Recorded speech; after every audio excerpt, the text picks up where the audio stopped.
Hello everyone. In this video, I am going to discuss the solution of last year question paper of Operation Research May 2019.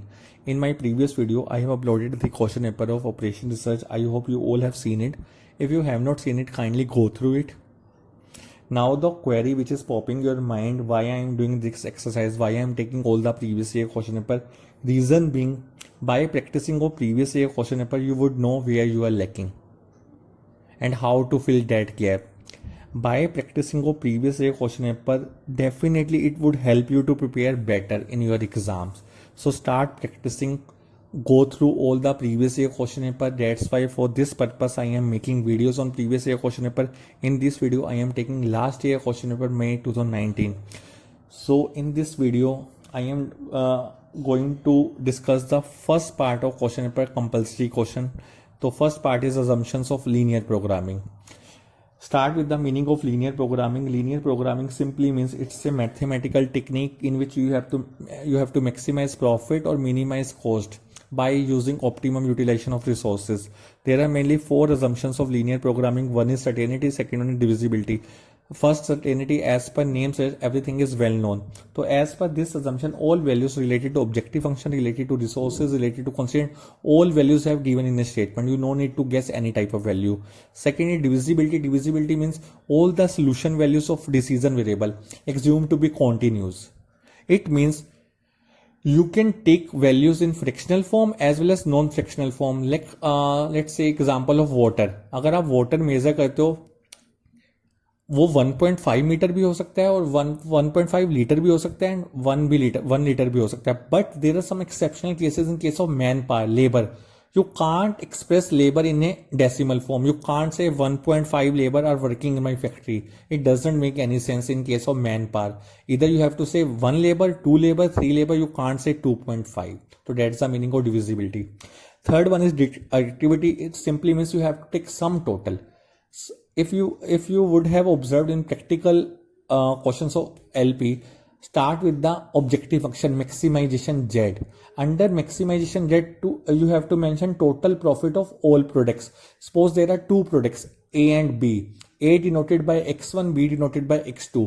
Profit of A is 3 rupees, profit of B is 2 rupees. Then you have to mention 3x1 plus 2x2. So that's the meaning of activity. You have to take sum total. Last is proportionality. It means both variables change in an equal proportion. जैसे suppose there are two machines A and B. A machine से अगर आपका कोई product बनता है तो उसको बनने में 10 आवर्स लगते हैं पर प्रोडक्ट, और B मशीन में आपके 5 आवर्स लगते हैं. Suppose if you want to make 5 products by A machine, then total machine hours आपके कितने हो जाएंगे? 10 into 5 50. और suppose same in case of B, you want to make 6 product, तो 5 into 6 30. तो इन केस आपको दोनों में ही मल्टीप्लाई करना पड़ा साइमल्टेनियसली. एक में कभी भी नहीं होगा. अगर एक वेरिएबल में चेंज होगा तो दूसरे में भी साइमल्टेनियसली साथ साथ चेंज होगा. That's the meaning of linearity, proportionality. Next one is sensitivity analysis, linear programming. It's a part of linear programming, also known as post optimality analysis. Sensitivity analysis, as per name says, how sensitive is your answer when you obtain your final answer. How sensitivity is that answer towards your objective function, towards your constraints or resources. So under sensitivity analysis, first of all, you have to solve linear programming question by simplex method. After obtaining the answer, you have to find out कि by changing the value of right side constraint, means by changing the value of solution value, उसका कोई effect आपके answer पे पड़ेगा. By changing the value of objective function, उसका क्या effect आपके answer पे पड़ेगा? तो that thing measure by sensitivity analysis. कि under this you have to take two things, right side constraint and objective function. इन दोनों में चेंज होने से क्या आपके आंसर में डिफरेंस आ रहा है या चेंजेस हो रहा है? तो in one word if I have to explain sensitivity analysis, how sensitive your optimal solution towards your objective function, towards your resources or constraints. So that's the meaning of sensitivity analysis. Third one is ABC analysis. ABC analysis stands for always better control. It is one of the effective method of inventory control method. As per this method, all material divided into 3 parts. All material are classified into 3 categories: A category, B and C. A category simply means under this category all materials are most important. In B category, material in category B are moderate important. Material in category C are least important. And next thing, percentage of number of inventory of item. Under A part you have to as I already told you, A means most important material.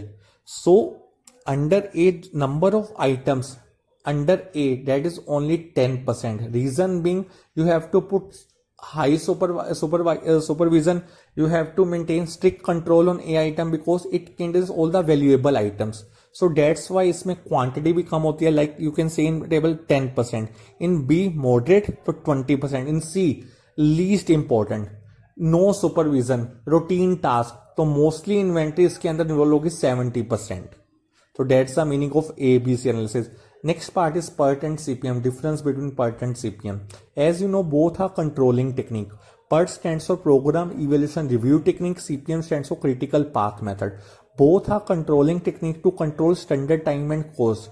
So PERT always a event oriented and CPM is activity oriented. PERT is event oriented, CPM is activity oriented.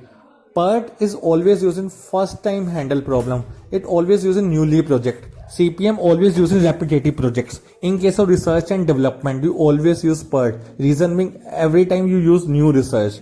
In CPM, you always use repetitive project like construction of dams, bridge, then use CPM. So PERT is event oriented, CPM is activity oriented.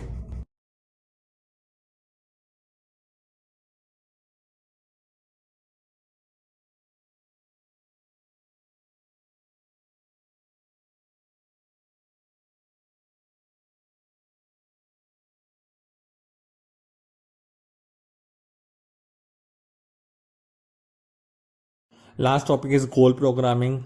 Let me explain the meaning of goal programming with the help of example. As you know, we are moving from conventional era to contemporary era. In earlier days, profit maximization was the main objective. Every firm do business for profit maximization, but nowadays all firm, they have to take care other things beside profit. Apart from profit, they have to take care of certain things like public relation, employee satisfaction, corporate social responsibility, industrial relation, all the economic activity, other economic activity, all comes under the goal programming. So under goal programming, you have to set multiple goals. So goal programming deals with the multiple objectives. In linear programming problem deals with a single objective, either profit maximization or cost minimization. But goal programming deals with the multiple objective. Under goal programming, goals are arranged in orders of importance. So let me explain with the help of one more example. In case of marketing, in field of marketing, what's the area, what's the scope of goal programming? Marketing, there are conflicting goals. Might be maximize market share, minimize advertising cost, maximize profit margin per item sold. Another example, inventory control. Under inventory control, scope of goal programming is, under inventory control, you have to minimize the number of stock out costs, to minimize the ordering cost, to minimize the storage cost. These all are the multiple objective. In case of production, every manager want to minimize the production time, manufacturing time, minimize cost, maximize quality control method, maximize resource utilization. So these are the areas of goal programming: marketing area, inventory area, production area, when you deal with the multiple objectives. So under goal programming, you have to deal with the multiple objectives, multiple conflicted objectives. So all objectives are arranged in an order of importance. So जो आपको important लगता है उसको first goal, जो second important है वो second goal, then आप achieve करना start करते हो. So this is the meaning of goal programming. I hope you have cleared all points of first part, A part, B part, C part, D part. In case of any query, you can call me anytime. You can put your query in the comment option. Thank you so much. Have a nice time.